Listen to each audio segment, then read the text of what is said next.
அவசியமான தேவைகளுக்கு மட்டும் லோன் எடுங்க. இப்போ வீடு அத்தியாவசியம், காரு அத்தியாவசியம். காரு அத்தியாவசியம்னு சொல்லும் பொழுது ஒரு நார்மல் கார் உங்கள் வாழ்க்கையை நீங்கள் தொடங்கும் பொழுது ஒரு நார்மல் காரே உங்களுக்கு போதும்.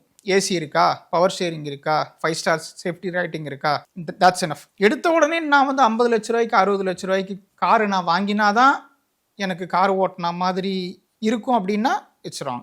லோன் எடுங்க, தாராளமாக எடுங்க, ஆனால் அத்தியாவசிய தேவைகளுக்கு மட்டும் எடுங்க.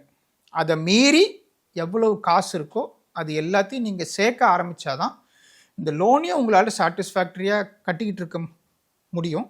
அதுவும் அந்த அளவுக்கு உங்களுக்கு ப்ரெஷர் கொடுக்காது. அண்ட் மூணாவது, on a long term basis நீங்கள் வெல்த்து பில்ட் பண்ணிக்கிட்டே போகலாம்.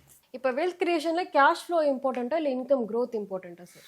இன்கம் க்ரோத் தான் இம்பார்ட்டன்ட். இன்கம் க்ரோ ஆச்சுனாலே cash flow problem it will be solve. கேஷ் ஃப்ளோங்கிறது எப்போ உங்களுக்கு அமௌண்ட்டு தேவையாக இருக்கோ அப்போல்லாம் அந்த காசு உங்களுக்கு வந்துக்கிட்டே இருக்கும், அதை நீங்கள் எடுத்துக்கிட்டே இருப்பீங்க. அந்த மாதிரி எடுத்துக்கிட்டு இருந்தீங்கன்னா சேவிங்ஸ் பண்ணவே முடியாது, அசட்டை cannot build. எந்த விஷயமே ஸ்டார்டிங்கில் டஃப்பாக தான் இருக்கும். பட் ஒன்ஸ் வி கோ அப், அசட்டு பில்டாக தொடங்கினதும் அதுக்கப்புறம் உங்களுக்கு கேஷ் ஃப்ளோ ப்ராப்ளம் இருக்காது.